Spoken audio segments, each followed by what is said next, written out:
하나님의 큰 은혜가 오늘 2025년 두 번째 주 예배 오신 여러분들이 함께 하시기를 예수님의 이름으로 축복합니다. 우리가 말씀을 듣기 전에 합심해서 기도했습니다마는 국가 민족을 위해서, 교회와 성도를 위해서, 이 땅에 하늘의 뜻이 이루어지기를 위해서 많은 기도를 해주시기를 바랍니다. 마태복음 16장 1절에 바리새인과 사두개인들이 예수를 시험하여 하늘로부터 오는 표적을 보이기를 청하였습니다. 바리새인과 사두개인들은 둘 다 유대교입니다. 그런데 사두개인들은 부활, 영적인 것을 인정하지 않는 그러한 종파입니다. 바리새인과 사두개인들은 각각 유대교를 믿고 있지만 다른 입장 차이가 있어서 평소에는 서로 대적 관계에 있었는데 예수님을 시험하고 나중에 예수님을 죽이는 데는 하나가 되는 그런 집단들이었습니다. 그들은 이전에도 예수님과 안식일 논쟁을 벌이면서 표적을 보여달라고 동일한 것을 구한 적이 있었죠. 유대인들은 표적을 구하기로 유명한 자들입니다. 유대 랍비들은 장차 메시아가 오시면 그가 진정한 하나님으로부터 보냄받은 메시아라는 것을 증거할 수 있는 표적을 보여줄 것이라고 가르쳤죠. 이런 특징을 가진 바리새인과 사두개인 몇 사람이 예수께서 메시아임을 나타낼 수 있는, 증거할 수 있는 표적을 보여달라, 이렇게 말하는 겁니다.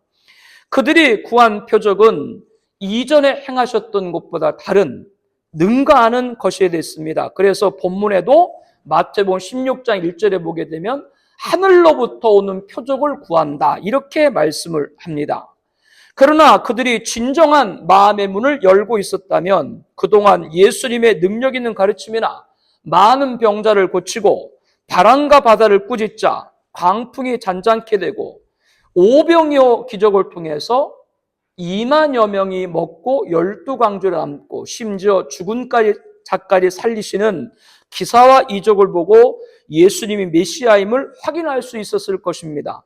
이를 통해서 바리새인과 서기관들이 표적을 구한 것은 예수님을 믿고자 하는 순수한 동기가 아니었다는 것을 알 수가 있죠.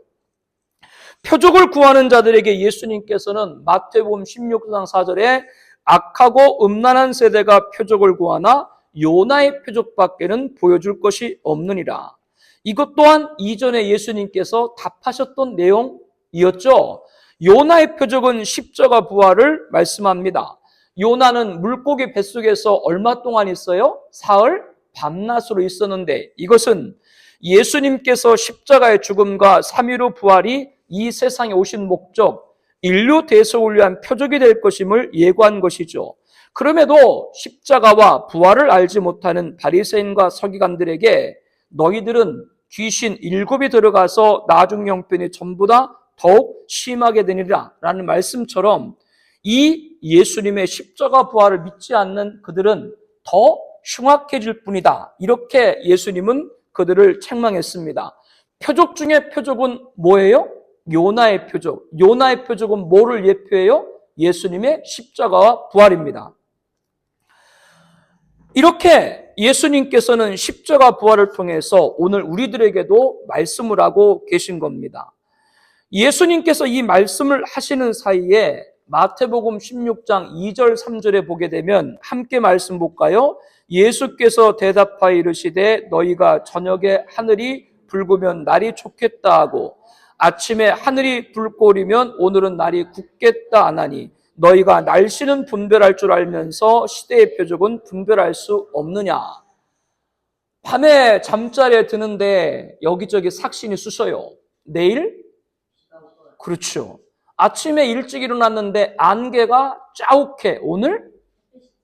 날이 덥겠다. 그와 같이 이스라엘은 저녁에 하늘이 붉으면 내일은 날씨가 맑고 아침에 하늘이 붉고 흐리면 오늘 날씨는 굳겠다. 오랜 시간 경험에서 체득한 것이죠. 이렇게 하늘과 땅의 기상을 보고 너희들이 천재 표적은 알면서 분별하면서 시대의 표적은 분별하지 못하냐라고 책망합니다. 시대의 표적은 뭔가? 요나의 표적과 연결되는 거예요.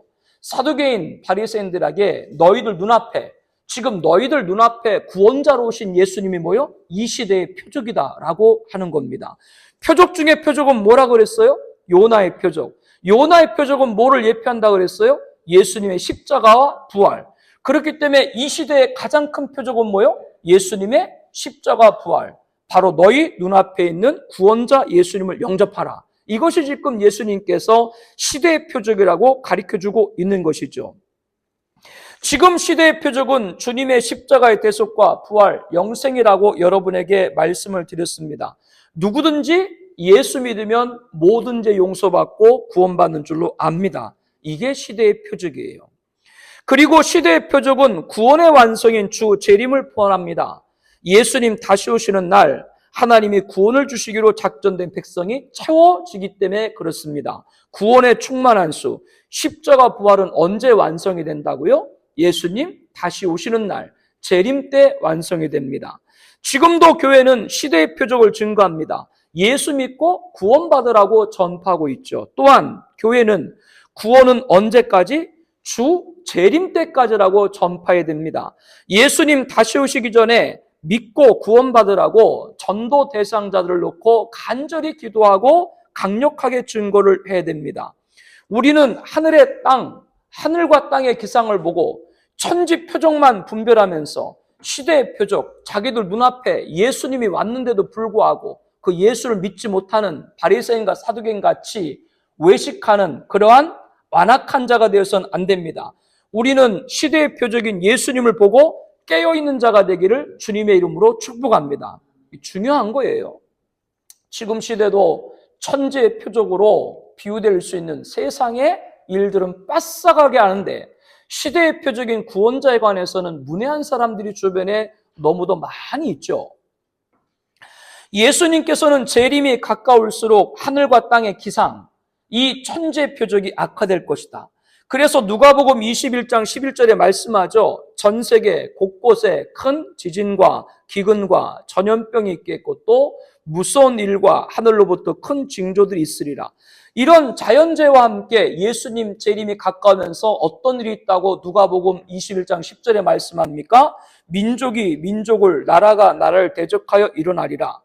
작년 2024년이죠. 12월 8일 종전된 시리아 전쟁은 2011년 시작되어서 13년간 60만 명이 넘는 사망자와 인구 30%에 달하는 660만 명의 난민을 발생시킨 참혹한 분쟁이었습니다. 이 전쟁은 하페즈 알사드와 그의 아들 바샤르 알사드 53년간 독재 정권을 종식시켰죠. 그런데 시리아 전쟁은 내전이었습니다. 민족과 민족끼리의 전쟁이었다고 하는 것이죠. 주님이 예언하신 종말의 징조, 자연재해, 천재 표적, 하늘에 땅에 기상이 이상할 것이고 또한 민족이 민족과 대적하리라 라는 말씀은 타 민족만의 침략을 말하는 것이 아니라 같은 민족과 민족끼리 대적이 일어난다. 종말이 가까울수록 한 나라 안에서 민족과 민족이 대적한 일이 빈번할 거다라고 말씀을 하고 있습니다. 우리나라는 75년 전이죠. 1950년 6.25 전쟁을 통해서 이미 경험을 했습니다. 한 동포간에 벌어진 민족상전의 비극이었죠. 그러면 지금은 대한민국의 민족 간의 전쟁이 끊어졌나요? 한반도는 공산주의와 민주주의로 그 이념으로 분단이 되었습니다. 거기에 지역감정으로 분열됐습니다. 그리고 대통령 체포로 경호처와 공수처 대치하고 있습니다. 한 국가 기관끼리 서로 벌어지고 있는 사태입니다. 그 안에 보수와 진보, 이데올로기가 대립을 하고 있죠. 같은 민족이 지금 철천지 원수가 되고 있습니다. 이 현실은 대한민국의 애제입니다. 지금도 여전히 민족과 민족의 대적은 우리나라, 전 세계 각 나라도 민족과 민족의 대적이 계속되고 있다. 이것은 누구의 오심이 가깝다? 다시 오실 예수님의 재림, 즉 종말이 가깝다라고 하는 걸 우리들에게 알려주고 있습니다. 천지의 표적을 통해서 누구를 봐야 돼요? 시대의 표적인 예수님을 봐야 돼요. 이게 지금 우리가 봐야 될 거예요. 신년 특별 새벽 기도에서 선지서 말씀들을 보고 있습니다. 통일 왕국이 반란으로 북이스라엘과 남유대로 쪼개졌죠. 두 나라 모두 하나님을 떠나지 말 것을 경종한 것이 선지서입니다. 요엘 선지자는 요엘서 1장 4절에 말씀합니다. 함께 볼까요? 팥죽이가 남긴 것을 메뚜기가 먹고 메뚜기가 남긴 것을 느치가 먹고 느치가 남긴 것을 황충이가 먹었도다. 팥죽이, 메뚜기, 느치, 황충이는 모두 다 메뚜기과에 속하는 겁니다. 곡물을 닥치는 대로 다 먹어치우고 하나도 소출이 남게 만들지 않는 것이죠. 이 말씀의 무서운 메뚜기 떼 재앙은 하나님의 준엄한 심판을 경고한 것입니다. 여호와의 날, 그날 하나님이 내릴 참혹한 심판의 예고를 메뚜기 떼 재앙으로 미리 보여주는 것이죠. 자연재해입니다. 천지의 표적입니다. 그러면 오늘날에는 수십 마리의 메뚜기 떼가 출현이 없나요? 작년 12월 29일 무안국제공항서 여객기 착륙 중 충돌로 탑승자 181명 중 179명이 안타깝게 목숨을 잃었습니다. 그 원인이 무엇입니까? 조류 충돌입니다. 새 한 마리 때문에 179명의 생명이 목숨을 잃은 것이죠. 이것이 메뚜기 떼 재앙의 또 다른 모습이라고 하는 거예요. 우리들은 이것을 우연한 일로 봐서는 안 됩니다. 자연재해가 사건 재난으로 이어지는 것은 우연한 일이 아닙니다. 하나님을 떠난 범죄한 백성들 향한 하나님의 질책이고 경고라는 것을 아는 저와 여러분들 깨어있는 자 되길 바랍니다. 천재 표적에서 뭐를 보라고요? 시대의 표적을 봐야 돼요. 요엘서 2장 2절에 곧 어둡고 캄캄한 날이요 짙은 구름이 덮인 날이라 많고 강한 백성이 이르렀습니다.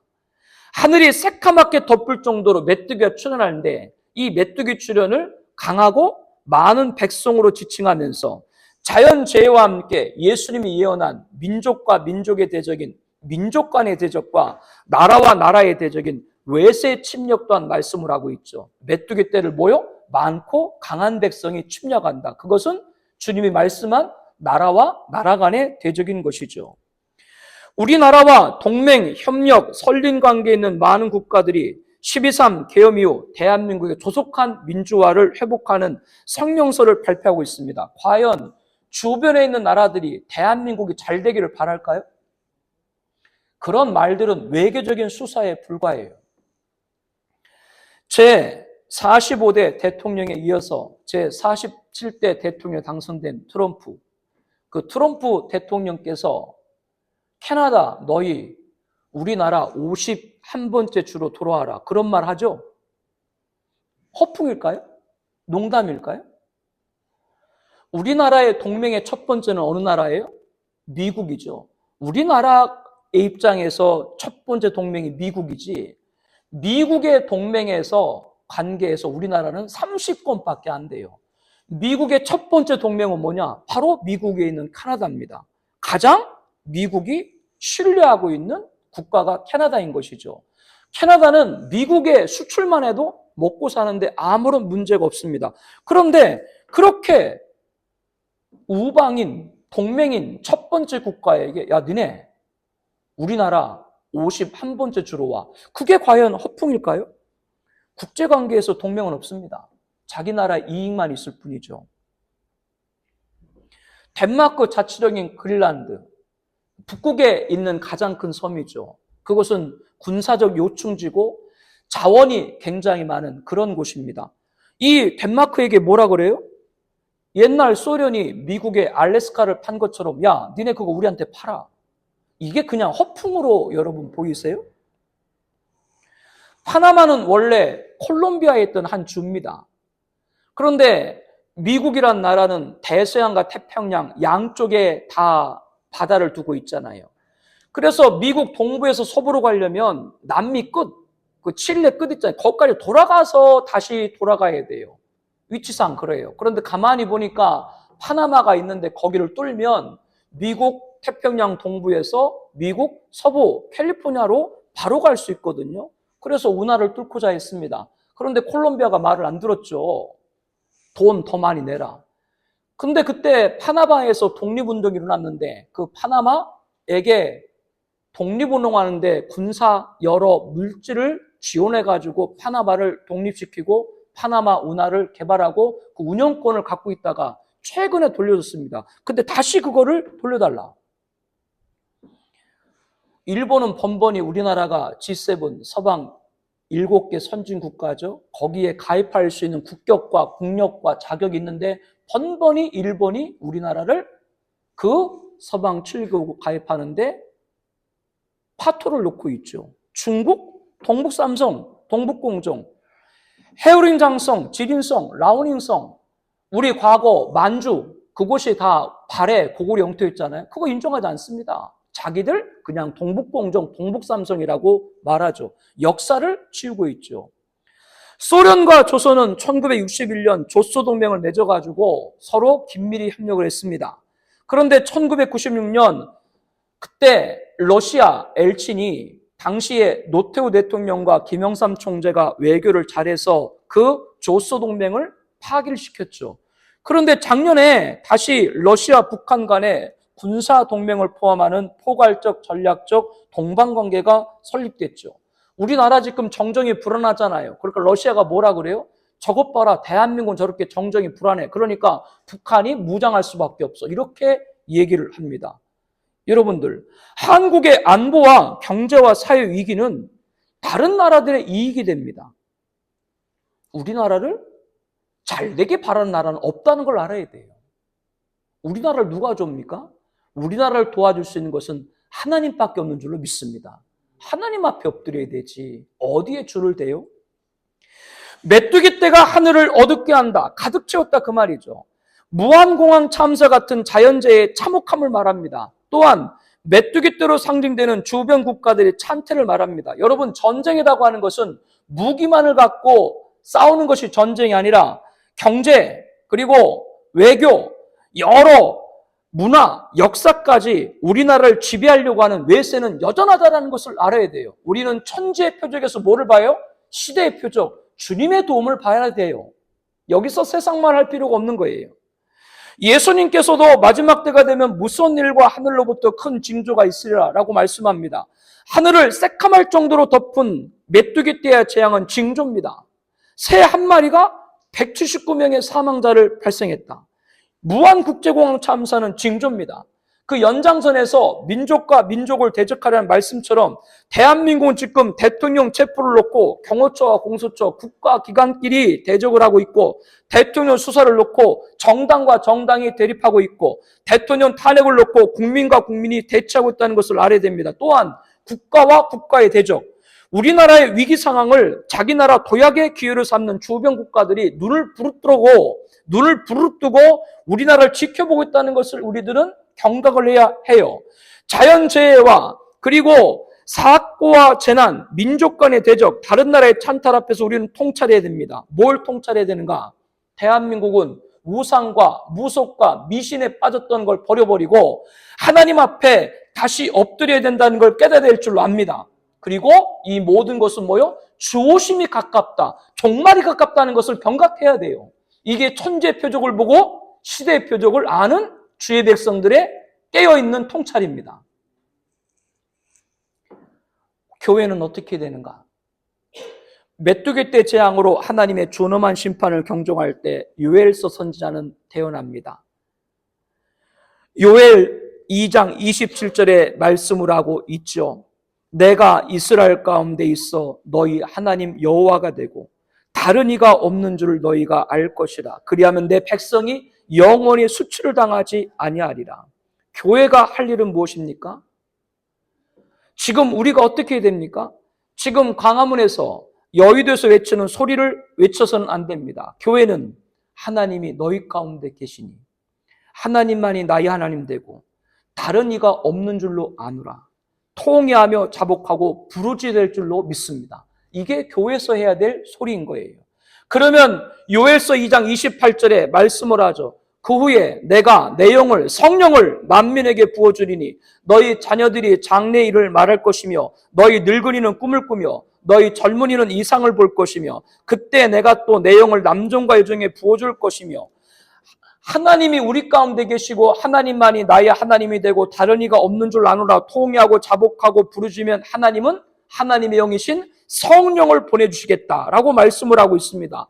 요엘서 2장 30절에 말씀합니다. 내가 이적을 하늘과 땅에 베풀리니 곧 피가 불과 연기 기둥이라 여호와의 크고 두려운 날이 이르기 전에 해가 어두워지고 달이 핏빛같이 변하리라. 이것은 오늘 본문에 기록된 하늘과 땅의 기상, 그러한 천재 표적, 즉 종말에 가까울수록 이러한 기상의 악화가 우리 눈에 보여진다라고 하는 것이죠.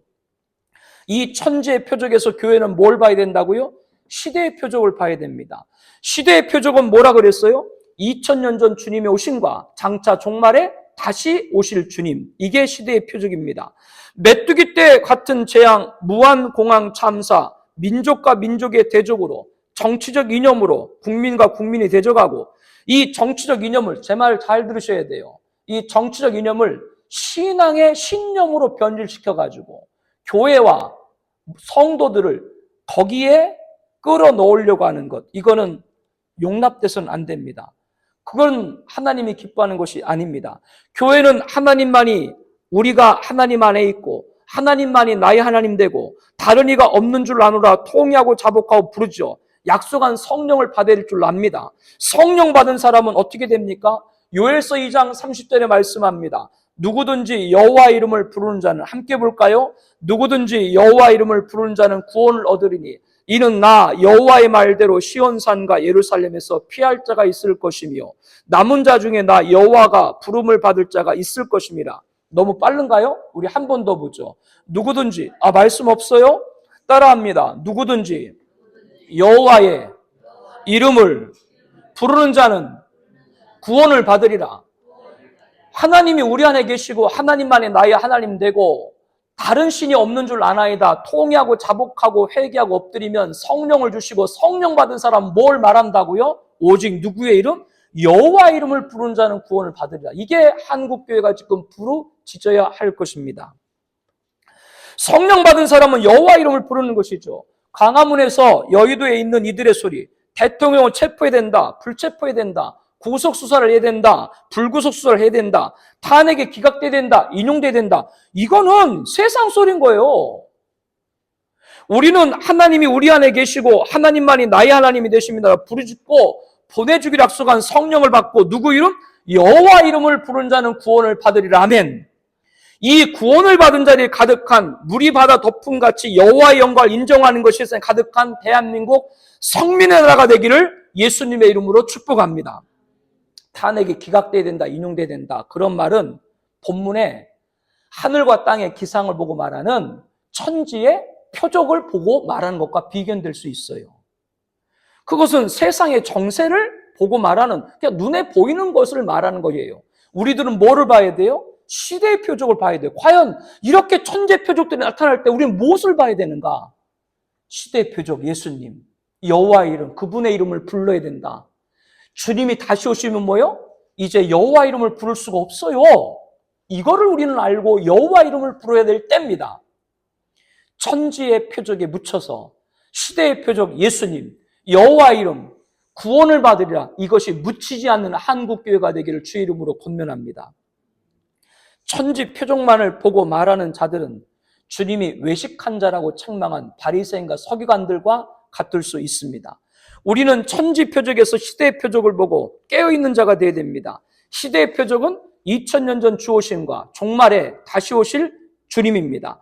우리는 그 예수님을 전해야 됩니다. 구원은 예수님 다시 오시기까지라고 전해야 됩니다. 불신자에게는 물론이고 이전에 믿었다고 하나 지금은 예배와 신앙과 헌신이 잠들어 있는 이들에게 여호와 이름을 부르는 자는 구원을 얻으리라, 여호와께 돌아오라, 다시 예언해야 될 줄로 압니다.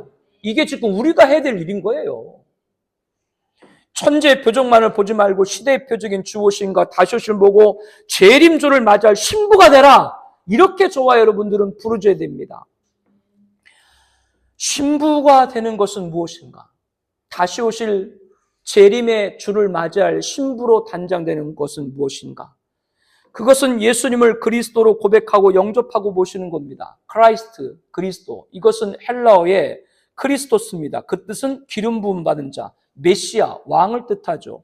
예수님을 그리스도로 고백한다라고 하는 것은 예수님을 누구로? 왕으로 모신다라고 하는 겁니다. 여러분, 예수님을 그리스도로 고백합니까? 그러면 여러분들은 예수님을 왕으로 모신 분들이고 여러분들은 다시 오실 예수를 맞이할 주님의 신부가 된 줄로 믿습니다. 마태복음 16장 13절에 예수님께서 말씀합니다. 빌립보 갈사랴 지방에 이르러 제자들에게 물어 이르시되 사람들이 인자를 누구라느냐. 예수님께서는 제자들에게 사람들이 인자, 예수님의 정체성을 묻고 있는 것이죠. 이에 14절에 이르되 더러는 세례 요한, 더러는 엘리야, 어떤 이는 에레미야나 선자 중에 하나이다. 제자들은 사람들이 예수님을 세례 요한 혹은 에레미야 혹은 엘리야, 선자 중에 하나 이렇게 말하던데요. 15절에 이르시되 너희는 나를 누구라고 하느냐. 주님은 다른 사람들 말고 자기를 따라다니는 제자를 향해서 너희들은 그럼 나를 누구라고 하느냐라고 물었죠. 그때 시몬 베드로가 16절에 대답을 하죠. 주는 그리스도시요 살아계신 하나님의 아들이시니다. 수제자 베드로가 주는 그리스도라고 답했습니다. 베드로는 예수님을 자신의 왕이라고 고백을 한 것이죠. 예수님이 우리 왕이 될 수 있는 것은 예수님은 누구의 아들? 하나님의 아들이기 때문에 예수님은 우리의 왕이 되는 줄로 믿습니다. 하나님은 만왕의 왕이고 만주의 주신 줄로 믿습니다. 그러므로 그분의 독생자인 예수님도 만왕의 왕이고 만주의 주신 줄로 압니다. 주를 그리스도로 고백한 베드로에게 예수님은 뭐라고 말씀하세요? 17절입니다. 바요나 시몬아 내가 복이 있도다. 이를 내게 알게 하니는 혈육이 아니요 하늘에 계신 내 아버지시니라. 바요나 시모나, 바라고 하는 건 아람어로 아들이라고 하는 겁니다. 요나, 베드로의 아버지 이름이에요. 요나의 아들 시모나, 내가 복이 있다. 네가 지금 주를 그리스도로 고백했는데 그것은 혈육, 너의 지식이 알게 한 것이 아니라 하늘에 계신 하나님 보내신 성령께서 너를 알게 한 것이다. 여러분, 예수님을 그리스도로 고백하고 있죠? 그것은 여러분들이 배워서 고백한 것이 아니라 성령께서 여러분 마음에 깨닫게 하신 줄로 압니다. 그리고 18절에 예수님 말씀을 하죠. 또 내가 내게 이르노니 너는 베드로라. 내가 이 반석 위에 내 교회를 세우려니 은부의 권세가 이기지 못하리라. 천주교에서는 이 구절을 가지고 베드로와 반석을 똑같은 뜻으로 놓고 제1대 교황 베드로 위에 예수님이 교회를 세우셨기 때문에 제266대 교황 프란치스코까지 모든 교회는 교황 아래로 통일돼야 된다. 이렇게 엉뚱한 얘기를 하고 있습니다. 그러나 원문을 보게 되면 베드로는 작은 돌을 뜻하는 헬라어 페트로스로 남성 명사고 반석은 바위를 의미하는 헬라어 페트로로 여성 봉통 명사입니다. 헬라어는 영어같이 격수성 변화가 있어요. 어떤 단어에 남자, 여자 혹은 그 자체를 가지고 수를 나타내는 의미가 포함됐다라고 하는 겁니다. 그렇기 때문에 이렇게 베드로와 반석의 뜻은 원문을 보게 되면 전혀 다른 뜻을 가지고 있습니다. 그러므로 반석 위에 내 교회를 세우리라고 하는 것은 베드로 위에 교육을 세우라고 하는 것이 아니라 베드로의 신앙 고백, 주는 그리스도시요. 그러므로 주를 그리스도로 고백하는 저와 여러분들이 교회인 줄로 압니다. 교회는 뭐가 교회라고요? 주를 그리스도, 주님을 왕으로 모신 자, 바로 주님의 신부인 저와 여러분들이 교회인 줄로 압니다. 예수님은 주를 그리스도 왕으로 모신 주님의 신부인 교회에게 어마어마한 권능을 줬습니다. 마태복음 16장 18절에 보니까 은부, 죽음의 권세가 이기지 못하리라. 19절엔 또 이어서 이렇게 말씀을 하고 계시죠. 내가 천국 열쇠를 내게 주리니 내가 땅에서 무엇을 매면 하늘에서도 매일 것이고 내가 땅에서 무엇을 풀면 하늘에서도 풀리리라. 이 세상 누구도 주님을 그리스도로 예수님을 왕으로 모신 주님의 신분 우리들은 이 세상 누구도 우리를 올무로 올가맬 수 없는 줄로 압니다. 우리를 세상의 어떤 병기로도 무너뜨릴 수 없는 줄로 압니다. 우리를 어떤 함정으로 빠뜨릴 수 없는 줄로 압니다. 그러므로 우리는 주님을 그리스도로 고백하는 주님의 신부가 되어야 되는 것이죠. 사도신경 라틴어 원문에 끄레도로 시작을 합니다. 그 뜻은 믿습니다. 사도신경의 시작은 뭐라고요? 믿습니다. 라틴어 원문에는 그렇게 시작한다라고 하는 것이죠. 영어의 크리드가 여기서 나왔죠. 신경. 라틴어 끄레도라고 동사. 끄레는 심장이고 도는 드린다고 하는 겁니다. 사도신경의 고백은 뭐예요? 내 심장을 드립니다. 내 생명을 드립니다. 예수님을 그리스도 왕으로 모신다는 고백은 예수님에게 내 심장을 드립니다. 내 생명을 드립니다. 예수님이 나를 위해 죽으셔서 내가 살았습니다. 내 생명의 주인은 누구예요? 예수님이기 때문에 내가 예수님에게 생명을 드립니다. 이게 주를 그리스도 왕으로 모신 주님의 신부의 고백이어야 하는 것이죠. 여러분도 여러분 생명이 여러분의 것이 아니고 주님의 것인 줄로 고백하고 있는 줄 압니다. 아직도 나의 몸이 나의 몸이다? 여러분 아프면 어디 가세요? 아니 왜 병원에 봐? 자기 몸이면 자기가 고쳐야 되지. 자기 아픈 것도 자기가 못 고치면서 자기 몸이 자기 것이다? 어디서 그런 이상한 논리가 나와요? 내 것이 아니기 때문에 내가 못 고치는 거예요. 그럼 의사라고 아픈 걸 다 고치나요? 못 고치죠. 인간은 인간을 생명의 주인이 될 수가 없다라고 하는 반증인 것이죠. 우리가 예수님을 그리스도 왕으로 모시는 주님의 신분인 교회가 될 때 누구도 우리를 올가맬 수도 없고 무너뜨릴 수도 없고 빠뜨릴 수도 없는 줄로 압니다. 20절에 예수님은 이렇게 말씀하죠. 제자들에게 경고하사 자기가 그리스도인 것을 아무에게 누리지 말라. 무슨 말씀입니까? 예수님을 그리스도 왕으로 모시고 그리스도를 주님의 신부가 그리스도의 주님의 신부가 되는 것은 아무나 아는 것이 아니다. 하나님이 주님이 알게 한 사람만 알게 하는 것이다. 그 뜻입니다. 그렇지 않은 자는 보고도 보지 못하고 들어도 듣지 못하고 하늘과 땅의 기상과 세상의 정세인 천지 표적만 알 뿐 시대의 표적인 2000년 전 주님이 오심과 종말에 다시 오심을 알지 못하는 외식하는 바리새인과 사두개인들에 불과할 뿐이죠. 여러분 2000년 전 예수님이 나의 구원자로 오심을 믿습니까? 장차 종말에 예수님께서 구원을 완성하게 오시는 걸 믿습니까? 여러분은 그렇다면 누구예요? 여러분들이 바로 주님께서 택한 주님이 알게 한 주님의 신부가 된 줄로 확신을 합니다. 이건 너무나도 귀한 은혜인 것이죠. 마태복음 16장 11절에 예수님께서는 오직 바리새인과 사두개인들의 누룩을 주의하라. 그리고 12절에 그제서야 제자들이 떡의 누룩이 아니요 바리새인과 사두개인들의 교훈을 삼가라 말씀하신 줄을 깨달으라. 누룩이라고 하는 것은 퍼뜨린 겁니다. 효소, 빵을 부풀릴 때 사용하는 그 이스트를 말합니다. 부풀리는 거죠. 바리새인과 사두개인들은 천재의 표적만 알아서 기상과 정세만 떠버릴 뿐 시대의 표적인 초림 주님과 재림의 주님에 대해서는 문외한이죠. 영적으로 어두운 겁니다. 그리고 자기만 얻을 뿐 아니라 맹인이 되어 맹인을 인도하는 자로다. 만일 맹인이 맹인을 인도하면 둘이 다 구덩이에 빠지리라. 그들은 뭐라고 예수님 비유하는 거예요? 마태복음 15장 14절에 그들은 소경이고 소경을 인도해서 구덩이에 빠지게 하는 것이다. 이들이 누구예요? 바리새인과 사두개인들이 바로 누룩입니다. 자기들만 넘어지는 것이 아니라 다른 사람들까지도 넘어지게 하는 자다. 천지의 표적만을 말하고 시대의 표적을 보지 못하니까 그런 자들이라고 하는 것이죠. 광화문에서 여의도에서 탄핵의 찬반을 외치는 자들은 소경일 수 있습니다. 여기서 제 말을 오해하지 마세요. 정치적 이념을 문제 삼는 것이 아닙니다. 성도님들도 개개인으로 기각을 원하든 탄핵의 인용을 원하든 그건 각각 여러분들의 갖고 있는 정치적인 그러한 각각의 그러한 이념이에요. 그런 의견이에요. 그거가 문제 있다고 하는 것이 아니라 문제는 왜 정치적인 이념을 신앙적 신념으로 변질시켜서 교회를 성도를 거기에 끌어들이려고 하는 목회자와 성도들 그들이 잘못됐다. 전 그거를 말씀드리는 거예요. 자기의 정치적 견해면 자기 정치로 끝나야지 왜 그걸 교회를 갖다 끌어들이는데 하나님이 어떻게 일하실 줄 알고 우리들이 할 일은 뭐라고요? 하나님이 우리 안에 계시니 하나님만이 나의 하나님이 되고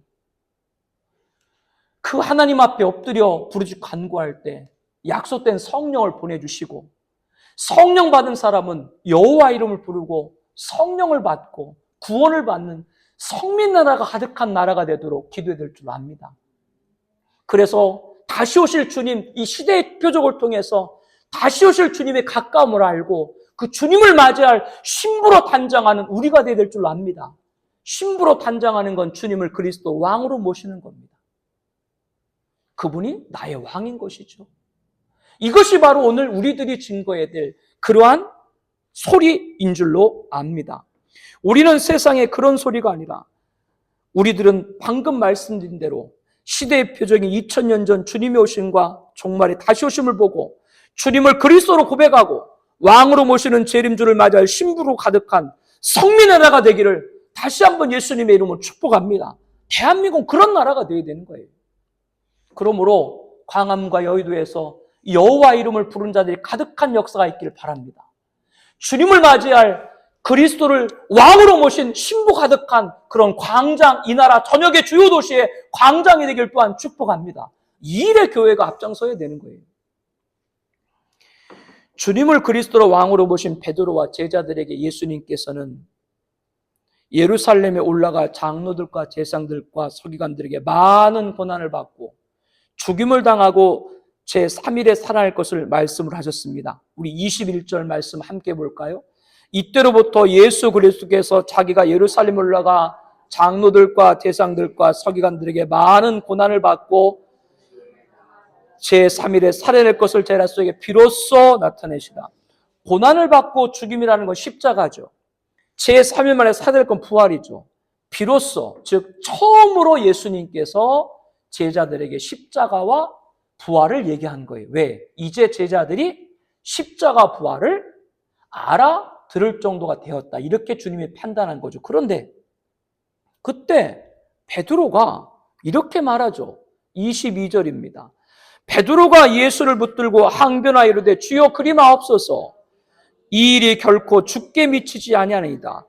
예수님은 베드로를 붙들고 항변했습니다. 이 항변이라고 하는 걸 예전 성경 가나다라고 번역을 했는데 원문의 뜻을 보게 되면 헬라어로 에피티마옵니다. 이것은 꾸짖다, 책망하다. 예수님이 십자가의 길을 죽으러 가시겠다라고 말하니까 베드로는 마치 철없는 어린아이를 꾸짖는 것처럼 예수님에게 말을 하는 거예요. 왜? 철없는 애들같이 죽을 길을 스스로 가려고 합니까? 이렇게 베드로가 예수님을 꾸짖었다라고 하는 뜻이죠. 23절에 예수님은 돌이키시며 베드로에게 사탄아 내 뒤로 물러가라. 방금 전에 주는 그리스도여 고백했다가 지금은 예수님 보고 어린애냐 이렇게 말한 베드로도 이해할 수가 없고요. 그렇다고 조금 전에 내가 복이 있다 칭찬하신 예수님께서 이제 베드로에게 사탄아 이렇게 말하신 것도 이해하기가 쉽지 않습니다. 이어서 예수님은 베드로에게 너는 나를 넘어지게 하는 자로다. 내가 하나님의 일을 생각하지 않고 도리어 사람의 일을 생각하는도다. 베드로가 예수님에게 애들처럼 철없이 스스로 죽으러 가지 마세요 라고 꾸짖은 것은 어쩌면 주님의 죽음을 피하도록 하기 위한 충정이었는지도 모르겠죠. 그러나 그 어떤 인간의 충정이어도 예수님을 십자가에 죽게 하시기 위해 보내신 하나님의 뜻, 하나님의 일을 막아서는 것은 용납될 수 없는 줄로 압니다. 그러니까 예수님이 베드로에게 사탄아 내 뒤로 물러가라. 너는 나를 넘어지게 하는 자로다라고 말한 겁니다. 그것은 충정이 아니라 사람의 일일 뿐이다. 그러면 주님의 십자가 죽음을 아는 자들, 우리의 충정은 무엇이 되어야 하는가라고 하는 것이죠. 24절에 이에 예수께서 제자 이르시되 누구든지 나를 따라오려거든 자기를 부인하고 자기 십자가를 지고 나를 따를 것이니라. 주님의 십자가 죽음을 안 자들, 그들의 충정은 나도 십자가를 지고 주님을 따르겠습니다. 이게 주님을 그리스도로 왕으로 모신 주님의 신부가 가야 될 길인 줄로 압니다. 예수님이 나를 위해 십자가에 죽으셨기에 나의 생명은 나의 것이 아니고 주님의 것입니다. 그러므로 우리는 십자가를 지고 주님을 따라야 됩니다. 그 길이 죽음의 길이라도 따라야 됩니다. 그러면 죽음의 길이라도 따르면 우리가 죽습니까? 죽음은 끝난가요? 25절에 말씀하죠. 누구든지 제 목숨을 구원하고자 하면 잃을 것이요 누구든지 나를 위하여 제 목숨을 잃으면 찾으리라. 사람이 만일 온 천하를 얻고도 제 목숨을 잃으면 무엇이 유익하리요? 사람이 무엇을 주고 제 목숨과 바꾸겠느냐? 죽음이 끝이 아니죠.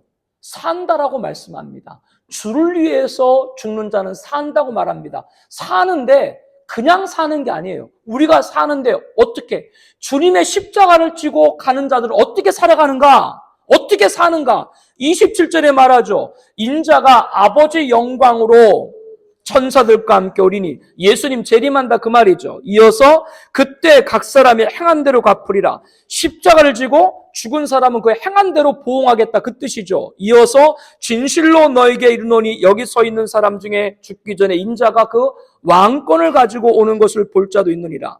재림 주께서는 왕권을 갖고 오신다. 2000년 전에 오신 예수님은 십자가에 죽으시는 고난자와 구원자로 오셨지만, 다시 오실 예수님은 죽은 자와 산 자를 심판하는 심판자와 만왕의 왕으로 오신 줄로 믿습니다. 왕권을 갖고 오신다. 그래서 자기를 위해 죽은 자들, 마태복음 19장 28절에 보게 되면 자기를 위해서, 예수님을 위해서 죽은 자들에게 인자가 자기 영광의 보좌에 앉을 때 나를 따른 너희도 12 보좌에 앉아 이스라엘 12지파를 심판하리라. 예수님을 위해서 죽은 자들, 그들은 예수님께서 살리시고 살릴 뿐 아니라 주님 앉으신 보좌 좌우에 있는 보좌에 앉게 하고 왕의 권한을 위임하셔서 통치하는 왕권자가 되게 한다라고 주를 위해 죽은 자들을 이런 영광으로 말씀을 하고 있죠.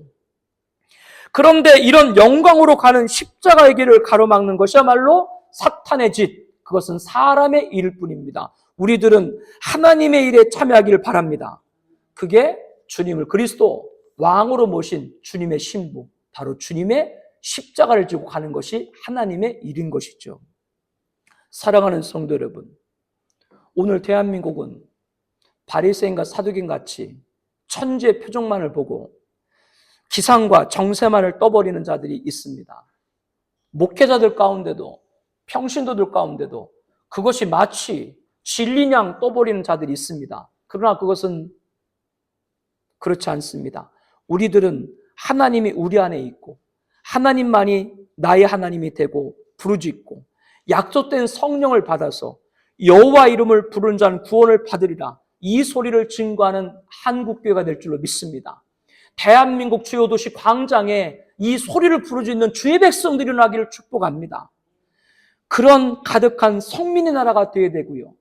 우리들은 시대의 표적인 2000년 전 주님의 오심과 종말에 다시 오실 주님을 보고 이제 재림주의 오심이 얼마 남잠을 보고 그 주님을 그리스도로 고백하고 왕으로 모시는 재림주를 맞이할 신부로 가득한 성민의 나라가 되게 될 줄로 믿습니다. 그래서 오늘 우리들은 하나님의 일이 뭐라 그랬어요? 영광스러운 주님의 십자가를 지고 주님께 생명을 드리고 주님 앞에 선날까지 달려가서 주님 다시 오실 때 주님 보좌 좌우에 있는 보좌에 우리를 앉히시고 주님이 주시는 왕권자 가득한 성민의 나라가 될 수 있도록 다시 한번 예수님의 이름으로 축복합니다. 우리 함께 기도드리죠. 여러분, 주보사의 간제 기도 제목 있죠? 우리 함께 기도 제목 보고 이 시간 먼저 읽도록 하겠습니다. 대한민국 주요 도시 광장에서 천지의 표적인 하늘 땅의 기상과 세상의 정세 소리가 사라지고 여호와 이름을 부른 자는 구원 얻으리라 부르짖음이 울려 퍼지게 하여 주시옵소서. 한국교회는 시대의 표적인 2000년 주님의 오심과 종말에 다시 오실 주님을 전파하게 앞서서, 그래서 구원받는 자들이 가득한 물이 바다 덮음같이 여호와의 영광을 인정할 수 있어 가득한 성민회가 대한민국이 되게 하여 주시옵소서. 재림 예수 신부단장은 주님을 그리스도 왕으로 모시는 것입니다. 이 놀라운 비밀을 사랑하고 기도하는 모든 이들이 알고 우리와 함께 주님을 맞이하는 신부가 가득한 성민회나 대한민국이 되게 하여 주시옵소서. 그리스도의 신부인 교회 주신 죽음의 권세가 이기지 못하고 세상 누구도 올가맬 수 없고 병기로 무너뜨릴 수 없고 함정에 빠뜨릴 수 없는 능력을 예수님 행하는 자 가득한 성민회나 대한민국이 되게 하여 주시옵소서. 예수님의 십자가 죽음을 막는 것은 그분을 위한 것이 아닙니다. 하나님의 일을 막아서는 사탄이 조정하는 사람의 일일 뿐입니다. 우리도 하나님의 일, 영광스러운 주님의 십자가를 지고 주님께 생명을 드리고 주님 앞에 선날까지 달려가 주님 보좌 좌우에 있는 보좌에 앉아 주님이 두시는 왕권자 가득한 성민회나 대한민국이 되게 하여 주시옵소서. 우리 이 시간에 통성으로 이 제목을 놓고 합심하여 기도하겠습니다.